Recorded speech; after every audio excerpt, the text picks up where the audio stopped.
Awesome. So we're live. Welcome everyone this afternoon. Welcome to another LinkedIn Live. Today on the topic of the shifts, on the topic of shifts in the real estate labor market and PropTech labor market. This event is brought to you by Spaceflow. Spaceflow is a talent experience platform which makes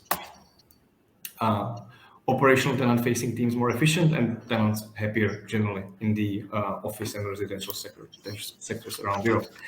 And by the way, I'm your host, Ondrej Vodnansky, and today I'm joined by Evžen, Dolgunow from Adecco, and Dilan, Omari from LMRE. Guys, why don't you introduce yourselves? Dilan, can you start? Of course, yeah. Thank you so much, Ondrej. Nice to be here with both of you. So as you said, I am Dilan. I'm head of Europe here at LMRE. We are a global consultancy. We connect talent with PropTechs globally. So we've been around 3 years now. We started in London. We now have offices globally in New York, Singapore, and with me here in Berlin. We work both with startups as well as corporates and VCs that are active in the space. And in a nutshell, we support them with their talent strategies. And we very much see ourselves as sort of interconnectors in the ecosystem. So we're not just here on the talent front. We go a step beyond that. We consult on really anything that has to do with connecting the right people in the ecosystem to help the ecosystem grow and develop. Hi guys, my name is Evžen Dolgunow and I'm the Perm placement manager at the hub here in Adecco, and I'm responsible of course for guys who are doing recruitment mainly in technical and non-technical environment, but me specifically I was doing recruitment in the construction and development business for a while, and that's actually my also specialization from the external recruitment perspective. And for you, Ondrej, thank you for inviting me today. Looking forward to this discussion. Excellent. Welcome. Thanks a lot for accepting the invitation. So, to set the stage, basically all the sectors of world economy are going through labor shortage. Everyone I talk to, they mention it themselves. I don't have to ask. They mention that they have trouble finding people, and so. We are part of the real estate ecosystem. This is an interesting topic. We want to explore it. And also for us, it's interesting because technology in some ways can help replace labor or balance it, let's say. So overall, it's just a really interesting topic. And today I'm really excited also because we're potentially bringing together more audiences, the traditional real estate one and the kind of real estate technology one as well, and kind of compare the notes on what's happening. To start more generally, I would like to ask the first question to you, Evžen. And we had a discussion a couple of months ago, which is really interesting for me, about the changes that you see really from the front lines in kind of hiring over the last 2 years. How has the labor market changed from your perspective? Definitely. Lately, of course, we have, when talking about the changes in the labor market, we have to take into consideration a lot of aspects which actually managed to change a lot the conditions out there in the let's say in the recruitment business, especially from the perspective of the situation, the ecosystem with the COVID, with all the changes, and also with the current situation in Russia and Ukraine, which actually has a very big impact on the labor and also in the economical situation nowadays in Europe, especially in the Czech Republic. Of course, with all the technology coming in, because during COVID, so a lot of companies grew and started to get into the PropTech environment, for example, such as companies as Sherry, Realpad, Flatio, Ulov Domov, BuyIT, Jungle, Lekri. A lot of PropTech companies got into the market so they can actually, get the people closer to the PropTech environment, to get themselves more involved with all the business concerning to actually buy, purchase, rent flats or houses, offices, industrial. So definitely that aspect, also the situation, the geopolitical situation, has very big impact also on the recruitment. Now, we also have to speak about the inflation situation, because it led to grow of the salaries in the market. But of course, we have to speak about nominally growth or real growth, because we're talking about almost 13% inflation this year, and only 7 to 8% annual growth in the salaries. So that also actually affected the real estate recruitment business, mainly from the perspective that companies are aware of the fact, or developers are aware of the fact, that demand is still twice the size of the supply, and they need people, and there is a big shortage of candidates, not only juniors but also seniors in the market, and they are willing, of course, to offer higher salaries. And that also, of course, affects the way candidates approach new positions, approach new jobs, or switching from one company to another. And of course, because Czech Republic, I know that Dilan is from the Europe perspective, but I'm talking from the Czech perspective, is still conservative. I mean, the Czech candidate is still conservative, and he thinks twice before he's doing any change, or he thinks twice before he's going to approach a new job opportunity. Knowing that, of course, we have to take into consideration if the level of knowledge of technology is there, and the knowledge of the market and the network strength is there. And we recruiters, we have to take into assumption that it's not easy to find those guys. And of course, the employers or the future clients have to understand that the market changed. The last 2 years, the eco situation changed, and we all have to adjust ourselves, especially if you want to work more with Generation Z and millennials, which is a very big topic. And I think that we'll talk about this later on this presentation. But in general, from all perspectives, the market has changed, and I assume that this year and next year it will be still changing due to the big subject which we have right now in Ukraine, which also affect the prices of energy, oil, gas, and other, of course, indexes of prices such as goods, consumer goods, and so on. So definitely big changes ahead of us, and we have to adjust ourselves. Nevertheless, I think that some of the things will influence us positively, some of negatively, but definitely big changes there in the last 2 years. We've lost you. You're on mute. Sorry, yeah. Dilan, thanks, Evžen. And I was going to ask you, Dilan, what developments do you see on the PropTech scene around Europe? Yeah, in terms of hiring strategies, yeah, that's an interesting question. I mean, I've been in my current position now 2 years. There's been a whole lot of change in Europe in that period. You know, I joined really, truly in the middle of the first lockdown at the very start of the pandemic. So times were very different. Companies were totally putting a hold to everything. There was a lot of layoffs, just like in a lot of other industries or tech industries. But then very, very quickly, we saw momentum pick back up again, which was just such a positive development. And then also within the sort of 6 to 12 months after the start of the pandemic, I want to say things really turned around. We saw so much interest in that space. We saw so much new funds coming into that space. Obviously, once funds are there, you know, once that headache is solved for the founders, the next big headache then is always the talent strategy, which is where we get involved. And yeah, really, since then, we've only seen growth. We've not seen any stagnation, and we've not seen any decline. It really has just been going in one direction over these past 24 months. Okay, interesting. By the way, anything that you have to do differently to attract candidates now because of this constant growth and so constant war for talent, so to speak? Yeah, no, it's a really good point. I mean, Europe is big, right? And you can see a lot of differences between whether you're recruiting in Germany or in France or the Nordics or Southern Europe. There's definitely a difference in sort of the responsiveness of the talent pool. Generally, we find Southern Europe is quite a good place to be recruiting in. Talent seems to be very open also to the idea of working in tech. Germany and, for example, the Netherlands and Belgium are still quite, I want to call them traditional markets. We have a different attitude to risk. So in some instances, in comparison to your traditional corporate job, working for a tech company is still somewhat seen risky. Also, we're talking about different budgets. If a tech company from abroad usually comes to Southern Europe, the candidates generally think these companies have good budgets in comparison to local wages, which is often true. So again, that's like a different level of attractiveness for them to engage with us.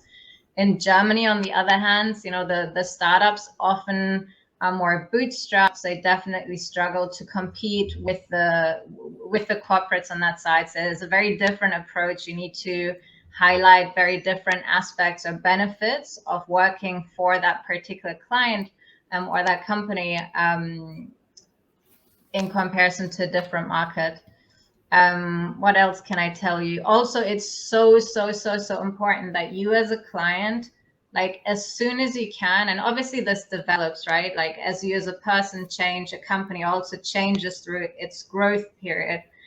But as soon as you can, you need to really get down to defining your company culture. What sets you apart, or your USP for a candidate? What sets you apart from another client or another company? Why should someone come and work for you? The best example of that was really, I went to Paris very recently, I think at the beginning of March, I don't know, I've lost track of time. And we saw different clients, we saw their different environments, office environments, and they really reflect the personality of the company. Some were very focused, very quiet. Others were totally chatty, very loud, very vibrant. And you as a person, you'll have a very different need for which environment you fit into. So this is what I mean. If you as a company can reflect on what you are and what you offer, and you can communicate that to a candidate, that's very important. I could go on a monologue about this for another 20 minutes, but I'll leave it here. Happy to answer any more questions on this. Thanks a lot. I think this is really interesting. Evžen, I had another question for you now. I want to zoom out, but actually, do you feel like commenting on the topic of, let's say, culture, employer branding that you see in CE real estate? Definitely. I mean, definitely I will actually connect to your as well to this question, the previous one regarding the prop tech companies. For example, I would like to talk about one company which I really follow lately, and it's company Sherry. It's a Czech company, prop tech company, who actually got a really huge business going right now in New York, and they're going to implement their software in somewhere around 10 to 15 skyscrapers in New York, which is really sexy and very interesting for nowadays, let's say, young youth, prop tech, let's say, specialists from the real estate or development environment. And talking about how to attract those candidates, nowadays companies, especially from the prop tech, of course, Dilan, you can correct me if I'm wrong, but it's very important to know what to offer to those candidates, especially for the Generation Z who are born between the years of 1997, 2011, 12. This generation, actually, very funny fun fact is that none of those people who were born during those years actually never saw a smartphone which wasn't smart. No, and the main device which these generations being connected to is the cell phone. Equivalent, even though the millennials and the Generation Z are very aligned and they support the vintage technology, they are still very conservative and very skeptical and let's say towards old way of doing business and let's say retro way of doing business. So if a future employer also from the development sphere, from the real estate, from the pro tech environment, they want to attract young, let's say, specialists from the IT, from the technical universities or spheres. They have to understand how to attract those people from the way of communication, from the way of speed, from the ways of technology they can offer to their clients. Of course, today the app sphere and the app world, everything is getting online into the cell phones. And it was actually proven from a lately Deloitte survey that 38% of all Generation Z people prefer SMS or let's say WhatsApp messages, because it was proven that they're answering, the speed answer is way faster than emails or sometimes even phone calls, because sometimes people just don't want to pick up the phones. So to know how to communicate with partners, to know how to communicate with clients, to know how to communicate with other companies who are from the prop tech business is crucial for those young generations if they want to attract those candidates. So definitely a lot of things to speak about, but we really have to adjust ourselves to the market. And nowadays, I think that the Czech Republic, with the lowest unemployment rate in Europe, everybody are working. If you want to be sexy and attractive enough, you have to think about all this technology, communication, and education purposes, how to get new talents to the company.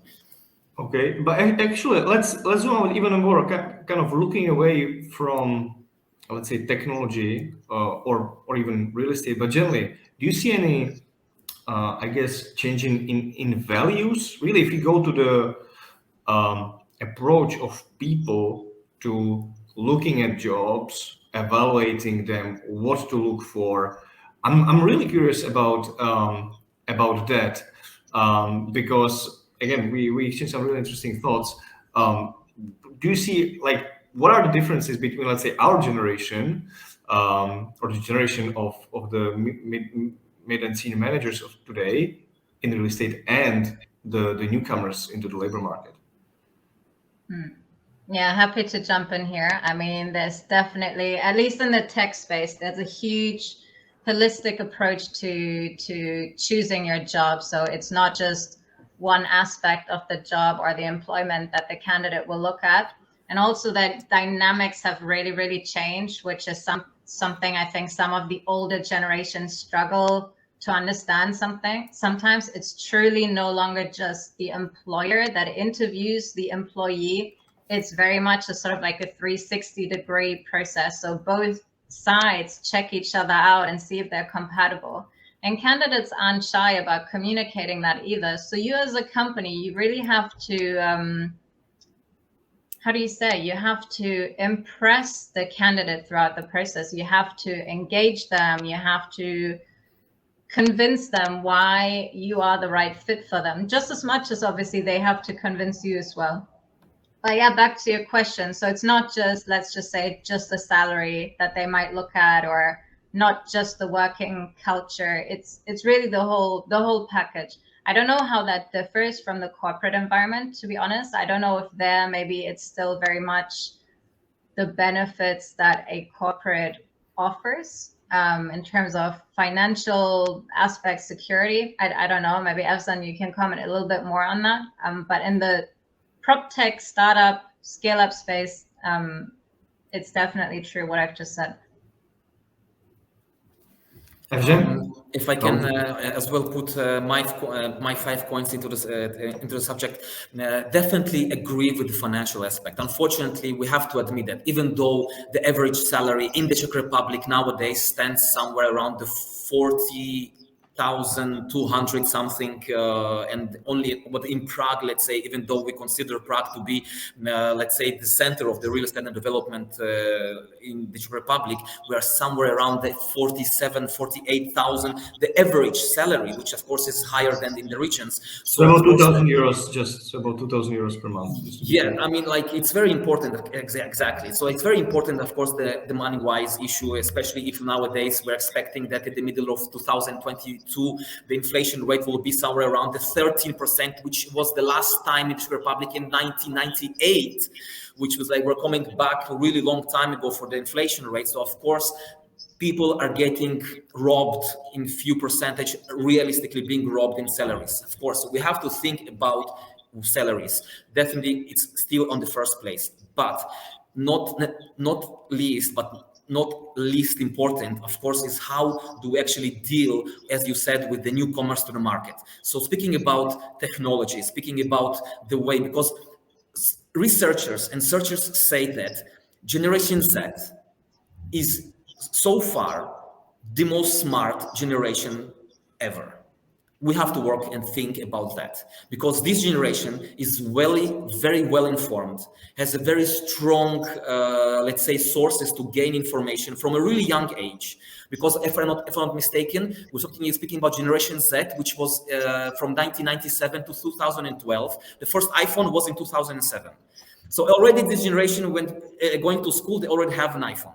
So like working with that information, they have very fast access to information. They have very fast, let's say, feeling, very close feeling to influencers. They have very strong, by the way, Generation Z and millennials, they were proven that they have very low distrust, very high distrust in social media and politics. So we have to, and they're very conservative, even though they are posting all the information about works on social media, posting about the daily things we're doing on social media. Those two generations are still very conservative and being very careful about what they're posting online. So if companies, they're going to communicate the branding towards the market, towards the candidates, they have to take into consideration that they will have to use more employer branding in social media. They will have to know what they're putting in those medias. And of course, we have Glassdoors, we have Atmoscope. We have to know exactly that these people, the young generation especially, they're putting their own content and their own information into those servers. And of course, they're reading it before going to the interview. They're following the career landing pages, and they're following what the employer puts online, on LinkedIn, on other social work platforms. So it's a lot of information which the company, the employer has to take care of, so that the message will communicated efficiently, and the younger generation can get the most related information for them to choose from, and where they want to be employed in the future. So definitely there is a big gap between the older generation and the younger generation, but yet for us, the employers and the future employers really have to think about how, where, and what we're communicating to those guys. So I'm interested, both of you, and I guess we'll switch to Dilan, but again, curious, both of you, what kind of education do you have to do on the employer side, let's say, in terms of the expectation of the new generation? I'm just kind of curious about it. Feel free to share a story if you have a specific story, kind of from the war zone. Well, that's not really appropriate, but generally from the field, about the young generation coming in and having crazy expectations, crazy attitudes, and how did the employer respond? Do you have anything to share about that, just to give us an idea of what's happening these days? Yeah, my answer is quite simple, actually. I mean, again, because we work with a lot of startups, scale-ups, most people are of the age of the candidates they're hiring, I want to say. So there isn't a huge disconnect. And also you don't have that precedent of, oh, we've done it like this for the last 5 years, for the last 10 years. So there's not like a big change process they need to go through, or a big adaptation and mindset. So generally, I would like to think or say that our clients are quite open to feedback, but also quite aware, and they're quite curious, and they want to learn about how they can set themselves apart from other companies in the marketplace. So there isn't actually a huge educational piece going on in the background. Or if there is, then we're in a very fortunate position that there isn't a lot of resistance that we need to work through. Evžen, I assume that's going to be different in your case. But like just for the specification, so like some experiences from, if I just can ask for. Yeah, I mean, and again, this is something I think we talked about. So the topic really is the newcomers into the market have a completely or very different set of attitudes and values compared to the generation who are now in, let's say, their late 30s, early mid 40s, or older. And how does that play out actually in the kind of candidate and prospective employer? That's an amazing question, when I will really try to keep it brief, so I will not take too much time. But a long story short, I see, me personally, I see a huge difference, especially in the matter of speed. And the matter of speed, nowadays, the tendency is to make everything faster. everything faster. And of course, it's also been reflected career-wise. Nowadays, you can see that the average age, you can see the shift from the average age where people becoming managers, let's say managers who are managing people, actually managing people, and actually it's getting lower and lower. Nowadays, you can see 27, 26 years old guys managing 20, 15 people easily. Why not? I mean, as I said, if you have really all the necessary tools and the employer can provide with, I will speak about, of course, regarding Dilan's words, if you provide the proper education, the proper training, and you are actually willing to invest the time and the energy to actually learn and teach your young, let's say, talents in the company, why not risk and give them a managerial position? Even though one aspect, and myself, I'm being a little bit conservative from that perspective, I still believe that in order to be a good manager, you have to be patient. You have to give it time. You have to, get mature to this, because nature is nature. We cannot, do nothing about it. But I know that nowadays you have amazing managers, young managers, but sometimes, I'm still thinking from the recruitment and HR perspective. You just have to give them time to mature, to become a really strong, mature, experienced manager. Because as we Israelis say that the older you are in the business, the more you know how to solve fuck-ups. You can be a great manager at the age of 27, 28 with all the necessary tools, with all the necessary knowledge, with all the necessary network and all the energy, power, will, and everything. But you don't have the necessary amount of time to know how to deal with certain fuck-ups and problems in the market which occur on your path, your professional path. So of course we have to wait for that. So the new generation versus the older, let's say, generation, big differences. Nevertheless, I think it goes hand in hand, because both generations have a lot what to offer to each other, technology-wise, experience-wise, because I think that in some segments, especially if we're talking about, let's say, the segment of real estate, because in the Czech Republic, the real estate sector has the highest growth in salaries. It's on the first place. It has 12.4% annual growth in salaries, which is the fastest growth in the whole market. The second place, I think it's gastronomy and hotels, because in this sphere you don't have candidates, it's traditionally, but real estate is the fastest. So if you want to attract and have very strong candidates, you really have to understand that you have to know their needs, their visions, and what they expect from the future employers and managers. But I think that's already a different topic. Okay. Thanks a lot. Maybe just because we also want to give space for audience questions, and I understand that there's a couple already. So one more question for Dilan. You as LMRE also cover kind of technology innovative roles for more traditional corporations. So any piece of advice or trends in this specific area that you could share with our audience today? Yeah, that's quite a broad question. Maybe we can narrow it down in some aspect, what specifically is meant by that. So heads of innovation or innovation roles for traditional real estate companies. Exactly. Yeah. Sort of what are the clients looking for? Maybe do you see an increase?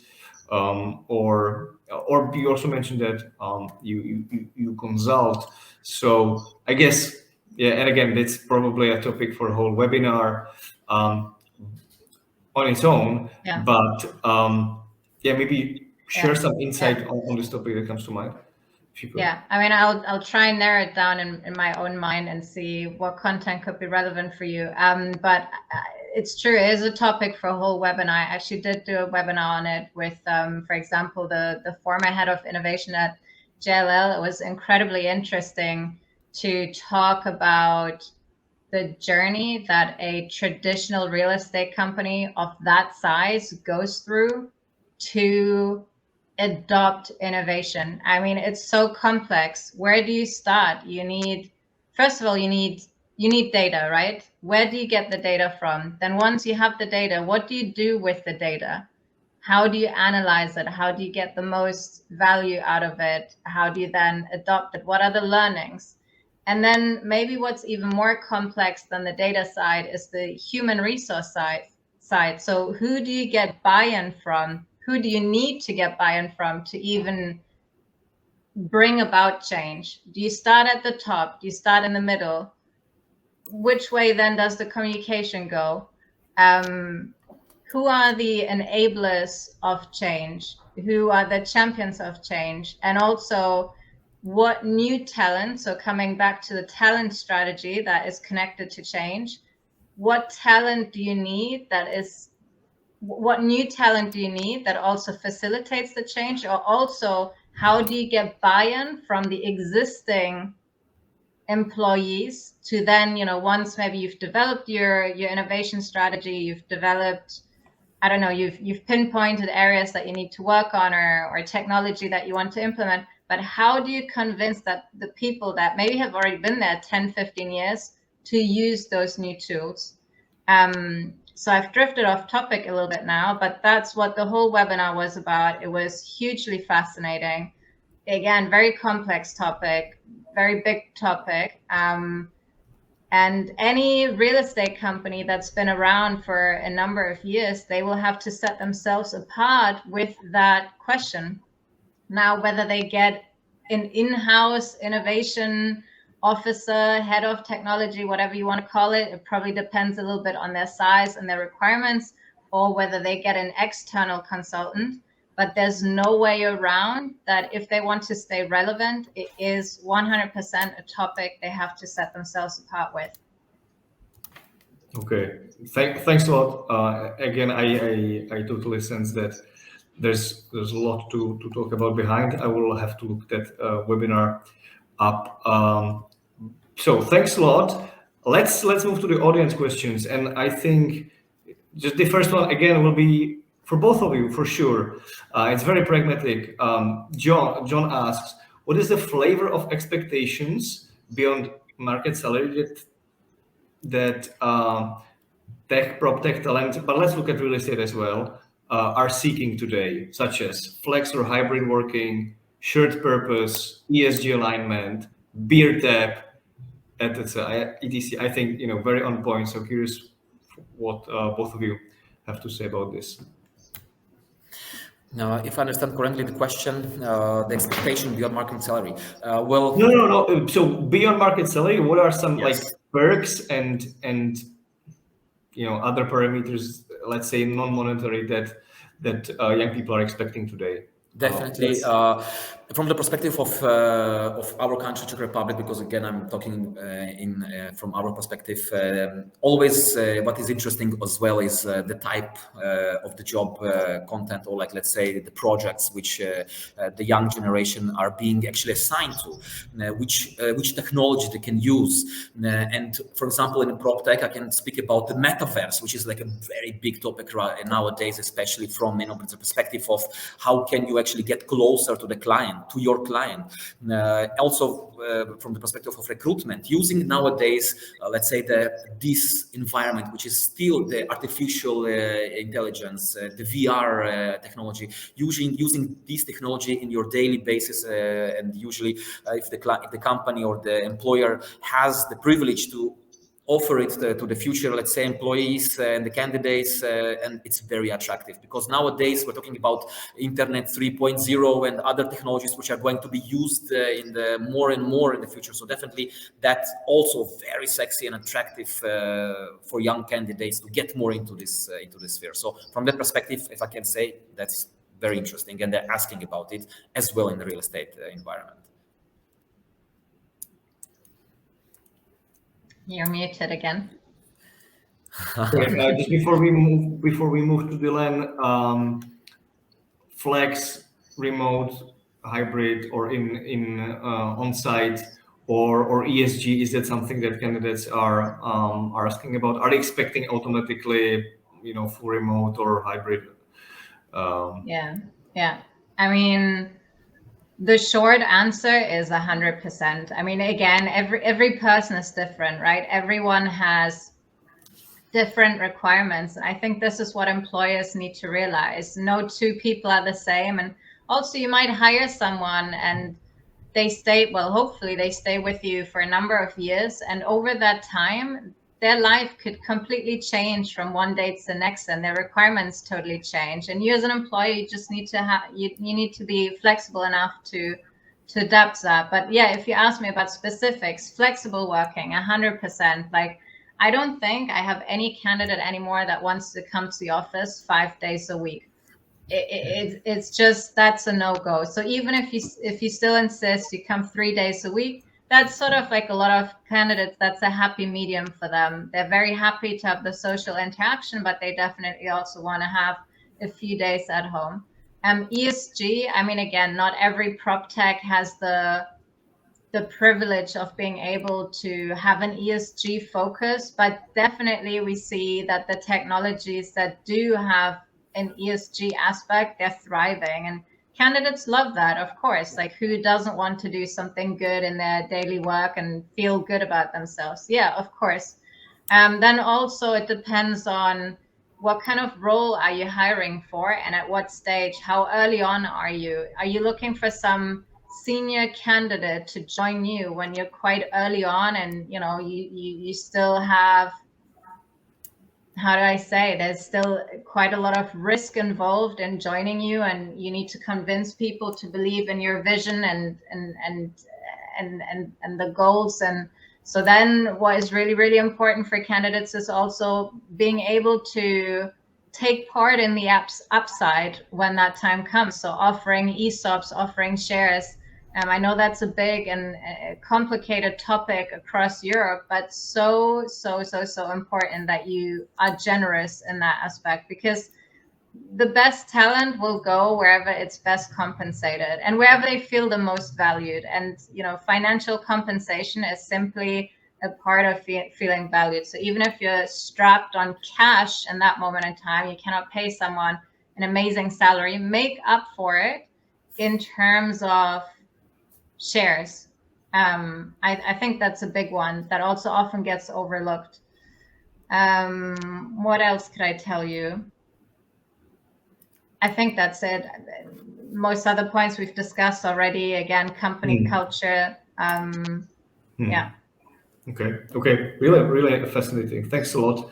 And you kind of the next question ties into a bit into what you just said, Dilan, about kind of people staying in the role or continuing.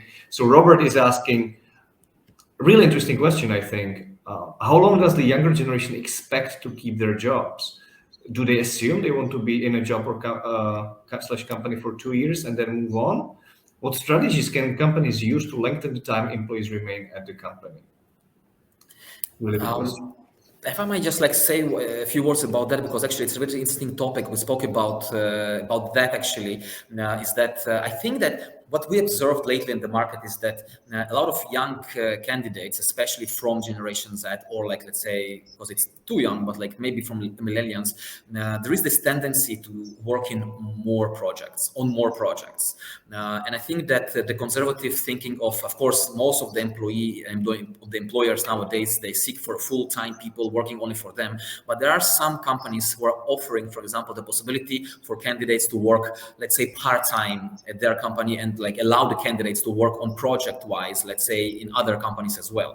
For example, it can be project-wise project managers, or let's say IT guys from the prop tech environment, so that actually they can work on multiple projects, not only on one. And of course, traditionally, I think that personally, definitely, most of the candidates or employees in the market out there, they do not stick as long on one position as, say, the Asian market, where of course the life expectancy, the life shelf of the job keeping process is way longer than here in Europe, let's say, or in Central Europe. Because of course there are a lot of new startup companies, there are new sexy opportunities in the market, and people of course want to try more, and they want to experience new experiences, and of course there is the necessity to adjust to it. And definitely, as Dilan said, that you also have to think about all the benefits you can offer to the candidates, especially the home office, which is a very big thing nowadays, the technology, the salary. So I think that definitely from this time on, the candidates will be more fluctuative, but very important as well from the employer perspective, how you will use those candidates, those short-term candidates, maximally for your own good for at least the time of 2-3 years, and then just let them go, or they will just switch to another company. Doesn't mean that they're not loyal. Means that they just want to experience new positions, new clients, new markets, and new companies, and that's pretty much normal nowadays. From my side, I guess I'll quickly jump in as well. There really isn't like a black or white answer to that. I know that's sort of like an anxiousness a lot of employers have when they hire someone. They always try to assess during the recruitment process, how likely is someone to stick with you long term?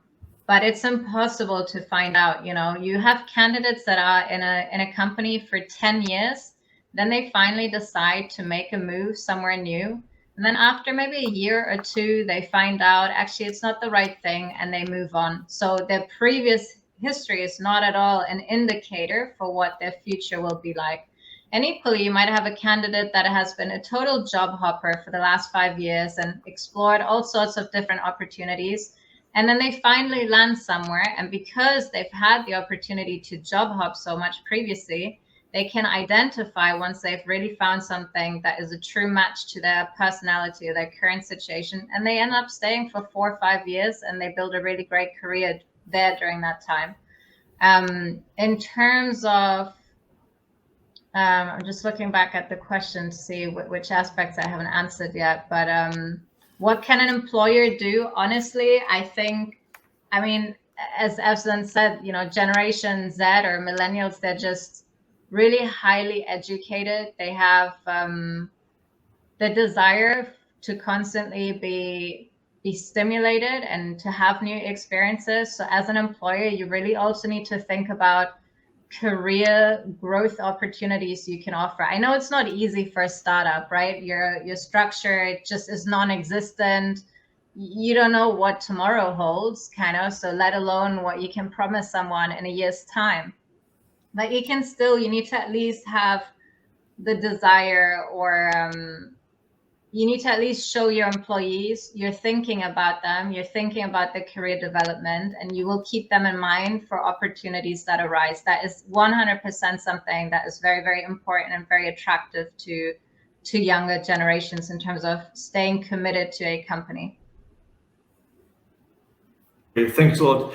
Let's do one more question, being conscious of time here. So this one question will probably be more for you, Dilan, again. So from Darren, can you give examples of where technology has played a key role in the successful recruitment of talent?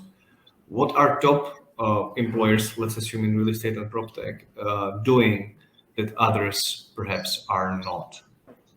Do you mean what technology, like recruitment technology, has played a role in? I don't know. I guess if I read the second part, which is what top employers are doing, I assume that it's technology on the employer side. So do you come across, let's say, some companies having better tools that are more attractive to talents? And if you have any technology on your side that you can talk about on the recruitment side, feel free to share as well. Yeah. My answer might be a little bit limited, or maybe it's not what Darren is asking. But honestly, there isn't any like super sophisticated technology just yet that I've seen that companies use in the recruitment process. Obviously, you hear about some of the big corporates that are playing around with some of the tools. I don't even know what is out there, but something with AI that will automate the recruitment process, and something about like voice recognition, where probably I would do quite badly in because my voice is a little bit like that. But yeah, they're like all sorts of tools that will analyze your face, your mimic, and all of that. But our companies that we're dealing with in prop tech, I don't think they have the financial resources just yet to invest into something as sophisticated as that. But obviously, as someone working in recruitment, yeah, for sure, I'm very interested to see where that development goes. Maybe from my perspective, I would agree definitely with some AI and virtual reality technology, and of course the metaverse kind of like environment, because nowadays, of course, companies who can afford themselves to have this technology and to really virtually interview people, which I already seen something like that, by the way. It was like, of course, not on a daily basis, but like those chat box we're talking about, this not personalized interviewing, which of course in some segments is very efficient, but in some it's like has like two sides to it. But I think that the future brings it's for us, it's very important to understand what the employer or what the companies prefer, like speed, quality, because like it's very important to know that what we would prefer and which technology and finances we have for disposal. And I'm 120% sure that the future, even though there are a lot of those who are against it, including myself, but the future brings virtual reality more into the game, artificial intelligence, things that will make our lives a little bit more virtual.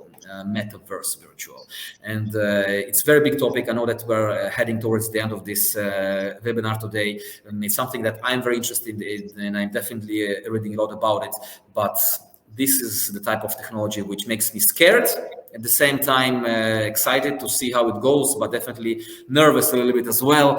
But if that would be enough on my side, so this is what I would and understand this technology in recruitment or great, thanks a lot. So we're leaving this on a very kind of forward-looking, visionary note, which I like. After all, part of this topic today was technology. There was a question, I have to say, there was a question on limitations of remote work, and so I don't want to get into that because we could be here another 3 hours discussing, pros and cons of remote work, and there's plenty of places where that happens, and that's not something we can address, I think, in 1 minute. So let's wrap up, guys. Thanks a lot for taking part today. It was really fascinating discussions. I think we touched a lot of interesting topics. Where can our audience follow up with you potentially, or connect with you if they want to continue this discussion? Find me on LinkedIn, really. That's where I spend my life. So that's a good place to connect with me. The same here, Evžen Dolgunow on LinkedIn, the same way. Okay. And right. on Ondrej, Spaceflow, definitely check us out on LinkedIn if you haven't already as well. Thanks a lot for the attention. And thank you. See you next time. Ondrej, thank you very much for inviting us. Dilan, thank you as well. It was a pleasure. Same to Goodbye. you. Take care, guys.